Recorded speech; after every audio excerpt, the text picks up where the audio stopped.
Modernisasi ditarifkan sebagai proses transformasi untuk mencapai status moden. Struktur dan nilai tradisional mesti digantikan dengan struktur nilai moden. Selain itu, modernisasi juga adalah proses sistematik dan melibatkan perubahan daripada aspek tingkah laku, sosial termasuk perindustrian, urbanisasi, pembezaan, sekularisme, pemusatan dan sebagainya.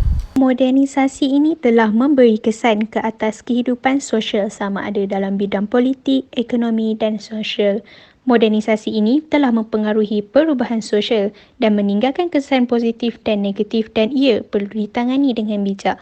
Hal ini kerana pembangunan dan kemajuan yang dikecapi kini banyak ditentukan oleh perubahan kehidupan sosial itu sendiri. Objektif mentarifkan mengenai latar belakang dan konsep modernisme dalam membawa perubahan dalam kehidupan sosial masyarakat. Yang kedua, menyenaraikan faktor-faktor yang mendorong kepada wujudnya pengaruh modernisme dalam kehidupan sosial masyarakat. Yang ketiga, menganalisis impak terhadap pengaruh modernisme terhadap kehidupan sosial masyarakat. Seterusnya beralih kepada metodologi.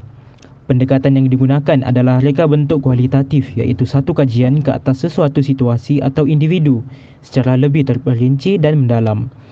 Metod kajian perpustakaan digunakan bagi memperolehi maklumat-maklumat yang diperlukan. Dalam mendapatkan data-data, pengumpulan dan mendapatkan maklumat daripada sumber primer seperti jurnal dan artikel juga dilakukan. Kajian kes dilakukan dengan pemerhatian terhadap kesan pengaruh modernisme kepada masyarakat Malaysia melalui akhbar harian sebagai sumber sampingan. Laras bahasa yang digunakan dalam kajian ini adalah bahasa Melayu moden. Perbincangan mengenai impak modernisme terhadap kehidupan sosial banyak dikaji dan diterbitkan di dalam tesis-tesis dan artikel jurnal yang meliputi pelbagai skop perbincangan. Jadi antara kajian literatur yang kami peroleh adalah yang pertama, konteks sosial di dalam pemahaman masyarakat di dalam Malaysia banyak bersandarkan kepada sejarah hubungan etnik. Yang kedua, struktur sosial masyarakat di Malaysia dibentuk melalui hubungan rumpun masyarakat. Dan yang ketiga, isu modernisasi dan hubungan etnik tidak boleh dipisahkan dalam usaha membangunkan negara mengikut acuan masyarakat moden. Seterusnya yang keempat, fokus utama penggubalan dan perubahan polisi-polisi kerajaan dalam usaha modernisasi negara.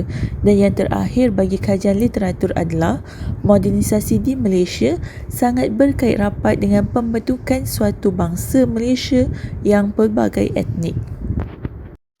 Jadi, pada bahagian perbincangan pula, secara amnya, tujuan perbincangan kajian ini adalah bagi mengenal pasti sejauh mana kesan atau impak perubahan modernisme terhadap kehidupan sosial masyarakat yang berpunca daripada beberapa faktor.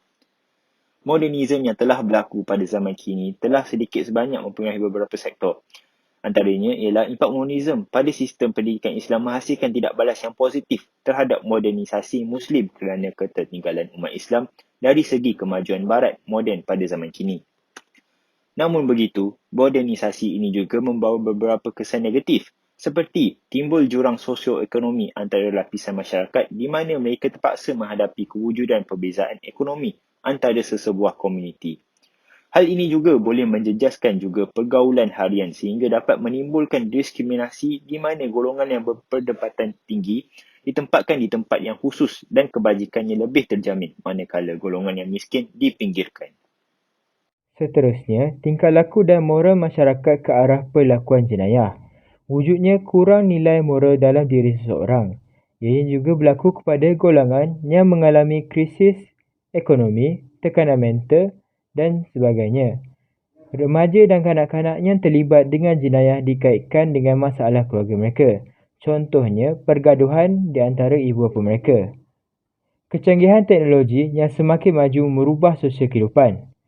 Segelintir masyarakat menggunakan media massa ke arah perbuatan jenayah. Kecanggihan teknologi memberikan batasan kepada masyarakat untuk berkomunikasi secara face-to-face. Kemajuan teknologi mampu mendatangkan faedah dari segi intelek sekiranya ianya digunakan sehabis baik. Dan akhir sekali, modernisme dikaitkan dengan revolusi menentang fahaman agama dan nilai rohani. Antara fahaman-fahaman yang sering kali kita dengar ialah positivisme, kapitalisme dan Zionisme. Tujuan fahaman ini adalah untuk menentang fahaman agama. Ia menyebabkan ulama tidak terlibat di dalam hal pemerintahan dan pentadbiran, pengurusan ekonomi dan kemajuan sesebuah negara. Masyarakat dipadankan dengan model barat yang bersifat keduniaan dan mengetepikan tuntutan agama. Kesimpulannya, daripada sudut pemikiran barat telah muncul beberapa pemikir barat yang bersifat modernisme seperti Jean-Pierre Cousteau, Michael Foucault dan sebagainya. Pemikiran ini telah masuk dalam pelbagai bidang seperti kesenian, kebudayaan, kesusastraan dan kemasyarakatan. Manakala daripada sudut Islam pula, intelektual Islam cuba sedaya upaya untuk menitibaratkan pembaharuan modernisme ini di bidang pendidikan dan keilmuan. Reformasi dalam bidang ini membawa umat Islam yang sangat menekankan kepada kebebasan berfikir. Secara keseluruhannya, modernisme ini dapat membangunkan sebuah negara daripada sudut pendidikan. Paling penting ialah daripada sudut pemikiran supaya masyarakat berfikir secara intelektual. Walau bagaimanapun, timbul jurang sosio-ekonomi antara lapisan masyarakat menjadi impak negatif di mana apabila jurang ekonomi berlaku, maka akan munculnya jenayah-jenayah baru di dalam masyarakat.